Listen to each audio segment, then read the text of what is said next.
What's up, car viewers? Welcome back to another video. Welcome back to the channel of Car Enthusiasts. Today's video is gonna be an ownership experience of the Tata Nexon EV Max, guys. Okay, we will have the owner in a bit. All right, just let me show you the car from the outside a little bit. See, there are a lot of walk around videos available online, but this is the owner's vehicle. All right, owner has certain details he would like to share, and if you are a EV enthusiast, all right, if you are planning on buying a Tata Nexon EV or an EV in general, guys, I think this video is a must watch, as you will understand the pros, the cons, the positives, the negatives about owning an EV vehicle, about owning a Tata vehicle, Tata EV vehicle specifically, as to what has the experience been like, whether it has been positive or negative, whether the service has been good, whether the product itself has been good or not. Each and every factor will be discussed, each and every detail will be discussed with the owner. And so stay tuned, guys, till the end of the video so that you get a better idea if you are planning on buying a Nexon EV or any EV vehicle for that matter. Let's get to the owner straight away without any further delay. So guys, one of the complaints जो कॉस्टव की primarily थी, जिसके वजह से इसका motor भी change हुआ है, वो कहते हैं कि गाड़ी में एक हमिंग साउंड है जब हम गाड़ी को 30 के ऊपर लेके जाते हैं। वही टेस्ट करने के लिए गाड़ी को निकाल रहे हैं, देखते हैं कि वो क्या साउंड है। बिकॉज मैंने इतनी सारी इलेक्ट्रिक कार्स चलाई हैं, तो हो सकता है कि मुझे पता चले। और उनका भी वही रीजन था कि वो मुझे बोल रहे हैं कि आके चेक करो। चलो देखते हैं। सो मैं सिटी मोड में हूँ और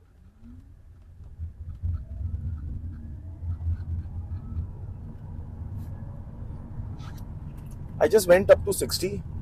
एक महीन सी आवाज तो है, आई एग्री। अभी प्रॉब्लम क्या है कि how disturbing is that to my ear, वो इज सब्जेक्टिव। तो वो मैं आपको या कॉस्टव को नहीं बोलूंगा कि यार वो उतनी सी आवाज से, because problem is a problem. अगर उनको ये प्रॉब्लम है तो problem, but to tell you Kaustav कि इसमें कोई आवाज है कि नहीं अलग से स्पेसिफिकली, वो है एक महीन सी आवाज है। अभी वापस एक बार ट्राई करते हैं, हल्की सी। और यहाँ से ना दाएं वाले कान में वो आवाज लग रही है। करेक्ट, तो करेक्ट। इसीलिए मैं आपको बोला था कीजिए आप। राइट कान पे ना वो जैसे सुई सी आवाज होती है, इतनी पतली, इतनी पतली, इतनी महीन आवाज है, सुई के जैसे ये आवाज कान में चुभ रही है। तो हाँ, अनोइंग तो है, बट ये किसका, आपके फोन से कनेक्टेड है कॉस्टव? एनसीएस का एक गाना चलाना तो यूट्यूब पे, तो इससे एक तीर से दो शिकार करेंगे हम। हाँ, एक तो ये नया वाला जो इंफोटेनमेंट सिस्टम है, जो नई वाली नेक्सॉन जो लॉन्च हुई थी, उसके पहले ये 10.25 वाला जो दे दिया था, तो इस पे भी शायद हारमन के स्पीकर्स दिए थे। इस पे तब तक जेबीएल के आए नहीं थे, हारमन का ही है, हारमन के ही है। तो एक एनसीएस का गाना लगाना, ही माइट हेल्प यू।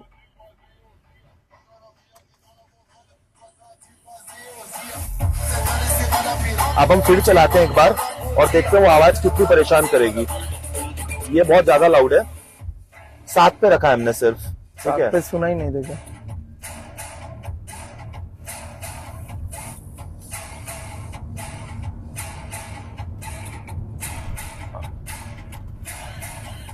मुझे कोई आवाज नहीं आई। जब तक म्यूजिक चल रहा है कोई आवाज नहीं आएगा, राइट। सो गाइस, जब म्यूजिक चल रही थी तो ऑब्वियसली कोई आवाज कान में नहीं आएगी। ये वही वाली बात हो गई मेरे गाड़ी में, जो हल्की फुल्की जो रैटलिंग की आवाज जो आती है ना, और वो पर्टिकुलरली इतनी कान में इसीलिए लगती है because it's an electric car. Correct. Electric car is so silent, and electric car silent होने की वजह से आपकी छोटी छोटी आवाजें, रैटलिंग आवाजें बोल लो, या फिर आप कोई भी, जैसे ये मोटर की आवाज, कोई भी तरह की आवाज इतनी कान में चुभती है, वो अनॉय कर ही सकती है किसी भी ओनर को। आप पैसे दे रहे हो भैया, कॉस्टव ने कितने रुपए दिए हैं इस गाड़ी के? 19.5, और उसका भी एक बहुत मजेदार एक्सपीरियंस है जो वीडियो में हम आपको कवर करके बता ही रहे हैं। ऑलराइट गाइस, सो हम आ गए, गाड़ी के अंदर बैठ गए हैं। So thankfully AC and all is on. आपको बता दूं कि वंस अगेन ये है नेक्सॉन ईवी मैक्स, और इसमें ये जो आप इंफोटेनमेंट सिस्टम देख रहे हो, ये 10.25 इंच वाला ही है। तो ये गाड़ी के जो ओनर है उनसे फर्स्ट ऑफ ऑल आपको फटाफट मिलाते हैं। So Kaustav, hi, welcome to our channel. सबको हाय बोलिए। हेलो। और this is Kaustav Ghosh. So I bought this car 7 months back. So from starting onwards, there is a sound which is causing problem because of the EV car. Because normally EV car which I drove for test drive, there was no sound, which attracted me to buy a EV car in the first place. So starting from day one onwards only, the problem is there is a humming sound when I cross after 30 or 40. So it is not like when you are accelerating, it is while regeneration is happening or braking is happening, that time also that sound is coming. So yeah. Thank you Kaustav, हम तो detail में इनसे बात करेंगे, but आपको और भी बता दें कि हमारे संग अभी इस कार में as always Akshay from Turborev and हमारे वेरी ओन हमारे प्यारे और को चौधरी। तो चलो कॉन्वर्सेशन को अब हम स्टार्ट करते हैं। कौस्तव को हमने कैमरा पे रखा है, बट इनको रखना बहुत जरूरी है क्योंकि अब हम आपको बताते हैं कि मेन प्रॉब्लम क्या है। सो ये गाड़ी आपने कौस्तव कब खरीदी? ये डिलीवर हुआ था 2 सितंबर 2 सितंबर 2023। 23। और आपको कितने दिन वेट करनी पड़ी थी ये गाड़ी खरीदने के लिए? लगभग 15 से 20 दिन। सो आपको कितने दिन वेट करना पड़ा था कौस्तव इस गाड़ी को लेने के लिए? 15 से 20 दिन बस। हाँ। तो इस चीज में तो टाटा, और किस शोरूम से आपने खरीदी ये गाड़ी? TC Motors. कौन से वाले? टीसी सिटी सेंटर 2 के ऑपोजिट वाला हाँ, ये वही टीसी मोटर्स है जहाँ पे हमारी रिसेंट जो पंच की वीडियो आई है एंड ऑल दैट, वो टीसी मोटर। उनका सेल्स एक्सपीरियंस कैसा था? सेल्स एक्सपीरियंस वैसे तो कोई दिक्कत वाला बात नहीं, बट एक ही चीज था कि मैं उसको बार बार रिक्वेस्ट किया था कि मुझे फेसलिफ्ट लेना है, और मुझे न्यूज में जो लीक हुआ है उसमें सुनाई दे रहा है कि फेसलिफ्ट आएगा इसका, but the sales person assured me that it will not come before March of 2024। यार देखो, ये एक्चुअली सुनकर ना मैं बहुत ज्यादा दुखी हो गया था फ्रैंकली, बिकॉज मैं पर्सनली जानता हूं कि टीसी मोटर्स की जो सेल्स पर्सन है वो काफी अच्छे हैं, बातचीत उनकी काफी अच्छी है। हम अनीशा से मिले हैं, हम शुभजीत से मिले हैं, इनको भी शायद शुभजीत ने ही किया है। तो अगर ये टाटा मोटर्स के तरफ से अगर ये सर्कुलर आया है कि भैया आप इनको बताओ मत कि नई वाली लॉन्च होने वाली, क्योंकि फिर पुरानी वाली बिकेगी नहीं, बिकॉज मुझे पता है जैसी पुरानी वाली बिकी थी, जैसी नई वाली लॉन्च हुई थी, पुरानी वाले पे सॉलिड इन्होंने डिस्काउंट देना चालू कर दिया था। तो वो भी एक रीजन हो सकता है। So obviously I understand that will hurt कि आपको, और मतलब जिस दिन डिलीवरी हुआ था उसी दिन टाटा ने अनाउंस किया था कि फेसलिफ्ट आ रहा है। बताओ तब आपको क्या लगा होगा? बहुत ही बुरा। मतलब मैं जब डिलीवरी ले रहा था गाड़ी को, मुझे खुशी भी महसूस नहीं हो रहा है क्योंकि उसी दिन वो लोग रिलीज कर दिया कि फेसलिफ्ट आ रहा है। तो मैं तो पहले से ही बोल रहा था, वो लोग माना नहीं कि ना नहीं आएगा नहीं आएगा। तो बाद में जब पता चला तो मैं उसको बोला, तो वो बोल रहा है मुझे पता नहीं था। जो सेल्स पर्सन था, कितने रुपए दिए इस गाड़ी के लिए? 19.5। और नई वाली जो फेसलिफ्ट है 1 लाख देने से टॉप मॉडल मिल जाता है, एम्पावर्ड प्लस। गाइस आप बताओ कमेंट सेक्शन पे। मुझे डिस्काउंट भी नहीं मिला, ऊपर से डिस्काउंट भी नहीं मिला और फेसलिफ्ट भी नहीं मिला। यार ये तो बहुत गलत हुआ है, ये गलत हुआ है। अभी मैं ये नहीं बोल सकता हूँ कौस्तव कि उन्होंने जानबूझ के किया कि नहीं, ये बताना मुश्किल है। वो लोग तो बोल रहा है कि उन लोगों को पता नहीं, बट मैं जब हावड़ा के शोरूम पे गया था, वो उधर पे जो सेल्स पर्सन से मिला था मैं, तो उधर बोला था कि हम लोगों को 1 महीने से पहले से पता था। कैसे पता नहीं था? तो ये दो तरह का बात टाटा मोटर्स के अंदर ही बोल रहा है। तो मुझे डाउट हो रहा है अभी, मुझे लग रहा है कि उसको पता था, शायद कोई नॉर्म्स रहेगा कंपनी का, इसीलिए नहीं बताया होगा। आई थिंक दैट ये मुझे जो लगता है पर्सनली, ये बेचने के चक्कर में उन्होंने नहीं बताया होगा। ठीक है, बिकॉज ये शोरूम्स आर मोस्टली 100% अवेयर कि लॉन्च कब है व्हीकल का, और उसी दिन लॉन्च हो रहा है। मतलब उन लोगों को तो 1 महीने से पहले से ही पता होगा। आपने ऑलमोस्ट 19.5 लाख दिए, आपने ज्यादा दिन चलो वेट नहीं करना पड़ा, बट दुख की बात यह है कि आपको जो फेसलिफ्ट मॉडल चाहिए था, तो ऐसा क्या डिफरेंस है इसमें और उसमें? Is it just the looks? क्योंकि ऐसा क्या है कि आप 1 लाख रुपए और देने के लिए रेडी थे और आपको नया मॉडल ही चाहिए था, अगर वो मिलता तो? हाँ, लुक्स तो एक है, दूसरा चीज है कि उसका इंफोटेनमेंट सिस्टम बड़ा है और उसके ऊपर थोड़ा बहुत फीचर्स भी ऐड किया हुआ है। तो जैसे कि चार्जिंग देने के टाइम पे गेम खेल सकते हो, वैसे वो सब छोटा मोटा। मेरा फोकस ये था कि 360 डिग्री कैमरा मुझे चाहिए था। मैं रिक्वेस्ट किया था उन लोगों को, बहुत बार रिक्वेस्ट किया था कि मुझे 360 डिग्री कैमरा चाहिए था। ये प्रॉमिस किया था वो लोग कि आप अगर फेसलिफ्ट हो भी गया, जो अगर फेसलिफ्ट में अगर 360 डिग्री आ गया तो आपके गाड़ी में लगा सकते हैं बाहर से। मतलब जो कर नहीं पाया, वो लोग कर नहीं पाया।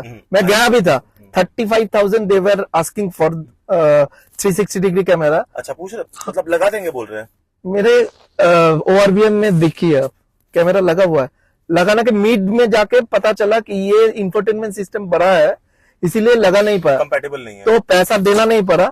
बट वो लोग ऐसे मतलब 2 कैमरा एक्स्ट्रा लगा हुआ है, बट अब फंक्शनल नहीं है। नहीं है। तो उन्होंने तो खुद ही वारंटी वॉइड कर दिया अपना, हाँ। छेद-छाद करके, है ना? बट क्योंकि उन्होंने किया तो अब उन्होंने कुछ हो नहीं सकता टाटा है। से ही किया था। तो आपका सबसे बड़ा, बिकॉज मैं देख पा रहा हूँ कुछ 6500 किलोमीटर आपकी 6500 किलोमीटर चली है इन अप्रोक्सीमेटली 7 मंथ्स। सो गाड़ी तो आप चला रहे हो, ठीक है, आपका दिन का कितना रनिंग है? दिन का तो नहीं, मतलब वीक का 200 बोल सकते हो, मतलब महीने का अप्रोक्सीमेटली 800 से 1000 800 से 1000। तो मैं हमेशा बोलता हूँ हर वीडियो पे कि 800 से 1000 की रनिंग है तो ईवी में पैसे बचते हैं, और इसमें पैसे बच रहे हैं आपके। बच तो रहा है। मतलब बहुत लोग जो बोलते हैं कि एक्स्ट्रा प्रीमियम स्टार्टिंग में देना पड़ रहा है 4.5-5 लाख का, वो तो देना ही पड़ रहा है। वो तो देना ही पड़ रहा है, बट मेरा घर पे ये है कि जो चार्जिंग है बहुत कम पैसे में हो रहा है, क्योंकि सोलर लगा हुआ है, तो ऑलमोस्ट बिना पैसे का मैं चला रहा हूँ। तो सोलर आपने लगाया क्या बिल्डिंग वालों का ही कुछ? नहीं, इधर पे नहीं, मेरे होम टाउन पे। मैं एक्चुअली इधर पे आके चार्ज ही नहीं करता हूँ, पूरा गाड़ी उधर से लेके आता हूँ, पूरा वीक उधर रहता बोले हूँ तो किधर? मेरे होम टाउन गोबरडांगा, जो गोबरडांगा। अच्छा, गोबरडांगा। तो क्वेश्चन कम्स नाउ कि आपकी ये मैक्स है, हाँ। इसका क्लेम रेंज है कुछ 435 किलोमीटर, हाँ। आपको कितनी रेंज मिल रही है? मेरा अब जब सर्दी का मौसम था तब 320 I got and you are new EV driver. New EV driver, हाँ। यस। तो 320 मिला था। Very good. और एक चीज जो कभी भी यूट्यूब में मैंने देखा नहीं, जो लोग ये क्लेम रेंज के लिए बोलता है, वो लोग को ये बोलना चाहिए था कि जब गर्मी के टाइम आता है 43 टेम्परेचर आउटसाइड रहता है, ड्रास्टिकली पड़ जाता है, मतलब अभी 220 230 के आसपास देता है, मुझे इधर पे रिचार्ज भी करना पड़ता है। 7 मंथ्स की बात करें, मतलब डे 1 से आपका इशू तो स्टार्ट हो गया था, इशू तो स्टार्ट हो गया था, बट अभी भी रेजोल्यूशन नहीं आया। नहीं रेजोल्यूशन नहीं। So that is something very frustrating for a customer. Correct. तो आपने फॉलो अप तो अपने एंड से बहुत किया होगा, बहुत किया है। राइट? पहले before first service, when I told them that there is a issue in my car, so they told that it is normal with EV, Right. so I don't have experience with other EV cars, Right. so they could avoid that. But in second service again I told them, then I requested them to bring a car which Right. is a EV Max, which is a older version, because in Right. facelift the motor becomes smaller. it Correct. seems. Yes. So they told that in facelift the sound is not there, but in your model it was there. So they were very confident. Right. Then they arranged 2 car Right. for same experience. I said okay. I went there in the service center, but when I drove that car, there was super silent. There was no sound. Right. Only after 80 might be some sound is coming, Correct. but that is not that much irritating, which is there in my car, which is starting from 30 to 40. Right.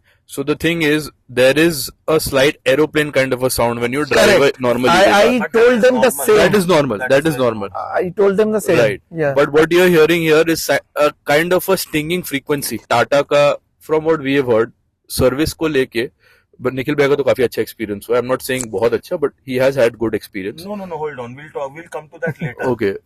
So if I you was are- being if you are sarcastic. watching- I was being Oh, sarcastic. So what I was trying to say is, आपका personally कैसा experience रहा service को लेके in the Tata का? 7 months. Starting from day one, there were so many incidents with the service center. Right. Okay, Right. so first day when I gave the car for service, Right. so in a app, in my app, I can see if my car is moved Right. from the place, Right. or when I locked my car. Right. So they were not aware that I am looking into the app, right? Oh. So I gave my car at 9:45 around. Right. They told within a day we will give it. Right. So at 5 p.m. I saw my car didn't even touched. Then I called them that what is the status of my car. Right. They told, yeah, service is going on, Right. but we couldn't provide you by today. Right. Then I told, why you are telling me lie? Because I saw my car is not even moved. Then they got very tensed, and I called the service not service center, the salesman also. Right. They again followed up, Right. and that day only they gave the car within 8. So Right. I am highly thinking like they didn't even touch my car. They just washed my car and gave it to me. I would just like to add one thing here, and this is out of personal experience. So, आप लोगों ने मेरे बहुत सारी service related videos देखी है, mostly I have been satisfied, mostly somewhat satisfied. अभी जो मेरी लास्ट एक महीने पहले एक वीडियो आई थी जब मैंने गाड़ी सर्विस में भेजी है, today is the 28th of April, almost एक महीना हो गया। अब गाड़ी मेरे पास, मेरी खुद की गाड़ी है नहीं, वो सर्विस सेंटर के पास है। उसकी वीडियो अलग से आएगी, बट मैं बोलना ही चाहता हूँ कि इस दौरान ना टाटा वालों लोग ने अपनी सेल्स तो बहुत बढ़ा दी, पर उन्होंने फोर्स ही नहीं किया कि इतने सेल्स को केटर करने के लिए कितना सर्विस सेंटर चाहिए, सर्विस सेंटर कितना चाहिए, सर्विस सेंटर में क्या इंफ्रास्ट्रक्चर चाहिए, उनके पार्ट्स अवेलेबल नहीं है, ईवी के पार्ट्स अवेलेबल नहीं है, खाली मुझे खराब लगता है जो ईवी लेता है गाड़ी, क्योंकि that guy has high pressure, like not only EV, that guy is taking non EV cars also, and वो लोग अलग अलग करने का प्लान कर रहा है, बट अभी तक किया नहीं। So just want to add one thing, okay? मतलब टाटा का service complain is what we see online usually. That means it is more or less true because lot of customers are facing the issue. I'll just summarize it one thing what was. Just one more point. Yeah, I will sure. add. There is a funny incident happened. Okay. In the second service, first of all, they told that humming sound is normal. We will arrange the car. We couldn't arrange, so we are not able to provide the car. That humming sound is open. That job cut will be open. I said okay. So I took my car at 7 p.m. Okay, at night. So that guy showed me inside. From inside, everything is okay, right? So I came back home without anything, just from service center to Uniworld. And then in the morning when I went for office, I saw there are scratches beside my car, which was not there. Okay.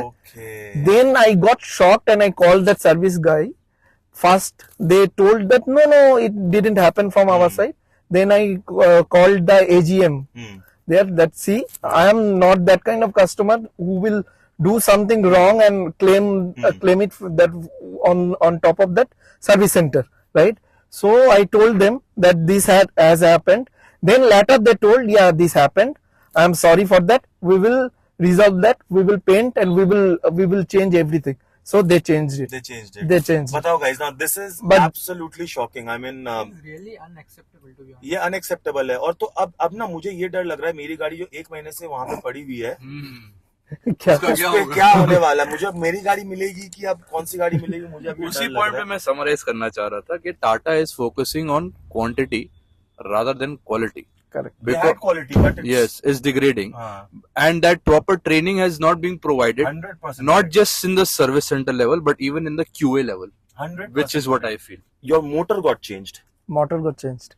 मैंने अभी तक सुना था कि लोगों की battery pack change होती है, मगर आपकी तो पूरी की पूरी मोटर ही चेंज हो गया। जो इन्होंने कर दिया आराम से, कर दिया, कोई प्रॉब्लम क्रिएट नहीं की। मतलब ये जो साउंड वो लोग सॉल्व भी नहीं कर पाया, तो वो लोग सोचा कि ये मोटर से ही आ रहा है। जैसे कि नॉर्मल लोगों का यही रहेगा कि बैटरी से तो नहीं आ रहा है, उन लोगों को पता चल गया तो मोटर ही है, और एक चीज तो मोटर से ही होगा, तो उतना ध्यान से देखा नहीं कि कहाँ से आ रहा है, और मोटर चेंज कर दिया।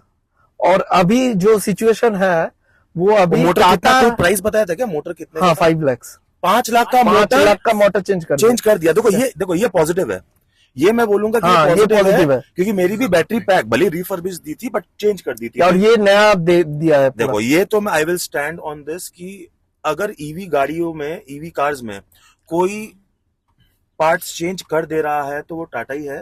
BYD का मैंने, चलो let me not take names of any companies, other companies का मैंने इतना रिलायबिलिटी नहीं देखा है। तो ओके, कमिंग बैक, 5 लाख का मोटर चेंज कर दिया। अब जो बंदा आया था मोटर लगाने के लिए, वो लगाने के बाद जो टेस्ट ड्राइव दिया उस टाइम भी साउंड आ रहा है, same sound. I have a theory on this, आप बोल लो। सेम साउंड आ रहा है। तो वो लोग पूरा, वो जो बंदा आया था बैटरी लेके, वो जाके इन लोगों के ऊपर केस ठोक दिया, बोला कि बैटरी का इशू नहीं था, ये लोग दिया है, अब टीसी मोटर्स को 5 लाख देना पड़ेगा। किसको? टाटा TML को नहीं, टाटा मोटर कॉर्प को। टीसी मोटर्स जो है, टीसी मोटर्स देगा टाटा मोटर्स को इंटरनल फाइट, क्योंकि ये मोटर का इशू नहीं था, वो रॉन्ग से बोला था कि मोटर का इशू है, ठीक से देखा नहीं। तो घर में लड़ाई हो गई मतलब। हाँ, ये तो घर मतलब सर्विस सेंटर से टाटा पैसे मांग रहा है कि तुमने डायग्नोसिस गलत किया, तुम मेरे मोटर के पैसे वापस करो। एक्चुअली जो नया नेक्सॉन है ना, it's not a generation change, it is just Just a Cosmetic face. change. हाँ, No. cosmetic. They are calling it. They are the calling new it. Nexon. No, Yes, they are calling it. because there is a change in motor. The moment there is a change in your motor or your engine, it becomes a new generation. No, I meant platform wise. facelift. I meant platform wise, it's still the same. Same chassis पे same बन रही है. Just the motor is new. But once again, Costa, I'm just telling you, this is just my personal opinion. हाँ. You have a better car in comparison to the new Nexon. Look wise, अगर आप बोलोगे तो हाँ, definitely that is हाँ. better looking. But again, एक और चीज चलो मैं बोल देता हूँ. अगर आपको सामने में अचानक से पंच और Nexon रख दूं ना, नई वाली, समझ में नहीं आएगा आपको कौन समझ में कौन नहीं सा. आएगा. True. 100%. हाँ. मानते हो कि नहीं मानते हो? हाँ, वो बात तो है. अचानक से अगर पंच और Nexon रख दूं, तो डिस्टिंग्विश फैक्टर कहाँ पे गया? ये बताओ मेरे को. ये बात तो है. ठीक है.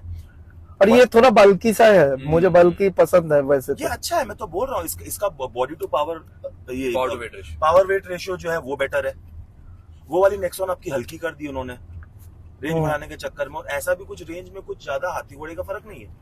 This looks more aggressive compared to the. This has in my, मैं हमेशा बोला हूँ ना, because I just own it, हाँ. Because this I believe has a better road Road presence. presence. हाँ, वो लेकिन बात एक तो है. पॉइंट मैं ऐड करना चाहूंगा. ठीक है, ये सारे पॉइंट जस्टिफाइड है कि this is a better car in comparison to the facelift Nexon. But उन्होंने नए आने के बाद भी जब इनको पुराना दिया, डिस्काउंट उनको देना चाहिए था. यहाँ पे आई बिलीव लॉन्च होने के लॉस बाद हुआ. ही अगर वो लेते हैं ना, तो इनको 50 से 60 हजार का डिस्काउंट था. लॉन्च तो हुआ उसी नहीं. दिन जब ले लिए अनाउंसमेंट किया है. हाँ. तो गुडविल के खातिर कुछ तो ऑफर देना चाहिए था उनको. आई थिंक टू कंक्लूड, जैसे हम बोल रहे थे कि 3-4 years तो वेट करना ही होगा इनको अभी नई गाड़ी लेने के लिए. ईवी की बात कर रहे हैं तो आई थिंक इंफ्रास्ट्रक्चर छोड़ के ईवी कार्स में बहुत एडवांसमेंट्स आएंगी, where the battery quality will definitely improve, charging cycles will definitely go down. So I think that probability is also there. Infrastructure तो अभी टाइम लगेगा, but at least in terms of technology there will be development. So EV is the future, hybrid is the future. All right. So I think this is not going anywhere anytime soon. Yeah. What do you think, Kostavda? Yeah, me too. That's why I took that risk on EV. Correct. Because and now I'm into EV. Now my family is so much suitable, so they cannot travel into IC car. That is one issue. Correct. So that sound and that vibration is bothering them. Absolutely. Because it is not at all there in EV car. Suppose the problem which you're facing, it still persists. Hmm. They are not being able to find a solution. Then what is your plan? Are you planning to keep this car? Or are you planning to replace it? I'm trying to put pressure on them so that they will replace it on their behalf. Okay. So you'll So- still go with the new Nexon, or you'll switch to a different brand? No, Nexon only. Still Nexon. Still Nexon. I'm happy with that. The size of the SUV and in the rear also 3% were sitting, not very comfortable, but at least if any emergency comes, 3% can easily adjust. Not like other cars, which are like Punch. If you take Punch, you cannot even adjust 3% within like more than 1 hour means you will feel uneasy, uncomfortable. Yeah, there was some problem with my AC also. Like what happened was whenever I am switching on, there is a very bad smell coming. It is so bad that you need to roll down your mirror for 5 minutes. Then that smell won't be there. नहीं यार, ये तो मेरे संग नहीं हुआ. इसका मतलब आप एक बार आपने हुड खोल के सब करवा लिया? हाँ, after that I told them that to check the AC. When they saw, they are saying that AC is completely jammed and it is not even coming, so they put on like this, and they told that the airflow is not there, so we will check that. After that they fixed it. Now it is cool. ना आपको. I'll tell you, अगर आप कभी भी नई गाड़ी purchase करना चाहते हो, तो VIN number के through you can find out how old is the car. Okay. Yes. Yeah, that also I checked. It was new. Yeah, it was new. It was. Then It was it's then it can't be helped. 2023. मेरे हिसाब से ये जो 5 साल से 8 साल अगर आपकी गाड़ी रनिंग में, तो आपके पैसे वो 5 पैसा हो जाएगा शायद. और मैं उस हिसाब से चलाता भी नहीं हूँ कि मुझे पैसा रिकवर करना है, तो जितना हो सके चलाओ. जो भी मेरे घर पे भी सोलर सिस्टम है, उसके बाद भी मुझे जितना नीड है उतना ही चलाता हूँ. So guys, first of all, Kostavda, thank you so much for sharing your experience. Thank you. I completely understand certain aspects of what you're going through when it comes to car-related issues, especially new car-related issues. And definitely, I believe people at Tata need to work on it. and they need to be trained well because of what you're going through, which is completely unacceptable for a new car. And guys, this video might be slightly longer, but trust me, it is worth the watch. It is the information that you're going to get through this video is gold level. Okay, so if you're planning on buying an EV or a Tata EV or any EV whatsoever, I think this is the video that you do need to watch so that you can be better informed. And once again, thank you so much for joining me in this video. Like the video if you enjoyed it, subscribe to the channel if you haven't already, and press the bell notification icon so you don't miss any of my future uploads, guys. I will see you all in the next one. Till then, take care and stay safe, Turbo Rebels. Bye bye.